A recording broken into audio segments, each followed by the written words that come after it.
We asked you if you had the opportunity to ask Antony Delpech one question, what would that question be? Well, we were inundated with requests for our sport's much-loved star. Kyle Antony wrote in and said, what are your top 3 horses you have ridden, trainers you have ridden for, and jockeys you've ridden alongside in your career? I think the top 3 horses I've ridden, I think Vengeance of Rain has got to be at the top. I think Igugu, I think she's the greatest filly I've ridden. And I think Grazing was one of the great horses I've ridden. I think he was a very, very good horse. He just got beat by Vengeance of Rain in Hong Kong Cup. Yeah, I think he was a very, very good horse. Top 3 trainers you've ridden for?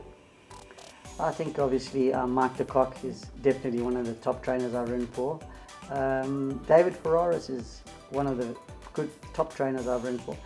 And I think Dean Caname, he's a gentleman of racing, and towards the end of my career I was riding a lot for him, and I think he's a very good trainer. Top 3 jockeys you've ridden alongside? Well, obviously Anton Marcus is definitely one of the best riders I've ridden with. Jeffrey Lloyd, Felix Kutsi. I've ridden with so many good jockeys, Michael Roberts, Basil Marcus. There's too many to just say just 2 or 3 of them. And the list goes on. Yeah. Warren Lenferno asks, is there any chance that Antony would one day become a trainer? And this was also echoed by Martin Bierker, who said, hi Antony, can't you become a trainer? KZN needs you to train us a July handicap winner. Long time overdue, now bring it back to the locals. Yeah, well, at the moment it's not something that I'm thinking of doing, so I think I don't really know what I want to do, so I will never write it off. I'd love to be a trainer and to train a July winner, but at the moment I'm not too sure what I'm going to do with my rest of my life, and I think it will just take a little bit of time before I know exactly what I want to do. Michael Herman writes in, when you won on Vengeance of Rain in Dubai against De Kock inmate, did you ever think you'd become his stable jockey? No, I actually never really rode much for Mike before I went to Hong Kong, so no, I would have never thought I'd be stable jockey. And yeah, it was just when I left there, and obviously Kevin being, I think what happened is Kevin being such a good friend of mine, and Kevin was riding for Mike in Dubai, and he suggested when he heard I was coming home to ride for Mike. I think that's what started me off riding for Mike. Jonathan Guy asks, how important or not important is a farrier in the racing industry, and can you feel the difference if they know what they're doing? Yeah, I've learned from being around Mike at the yard.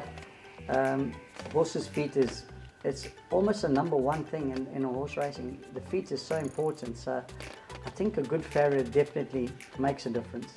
Obviously you'll see the horses go down to the start and the horses that pulls the shoe off. I'm not blaming farriers, but obviously it must make a difference. I think it's very important to have a good farrier. Anthony Marlon Singh writes in and he says, my request question to my greatest jockey ever will be, can I please meet you to have a cup of coffee with my son and daughter? They admire you always from a very young age. Yeah, it will only be a pleasure to sit down and have a coffee and to talk. Those are the people that have always been behind me. They make that difference in my life, you know. And yeah, it'll be fantastic actually if the racecourse could have a day like anyone that wanted to come and have a coffee, or just to come in even in a signature or something, just to, you know, because it's very hard for me to go out and meet. There's so many people that wants to say something to me, so maybe it'll be very kind of them to one day to just, if you want to meet Antony, come to the racecourse today, he'll be there. So I'll be able to meet all the people and say hi to them and take a picture if they want to. Well, Marlon, you will get to have that cup of coffee. A special race day is being held in Antony's honour next week on Sunday, the 10th of March. Antony will be on course, signing autographs and chatting to fans. It's a date for the notebook.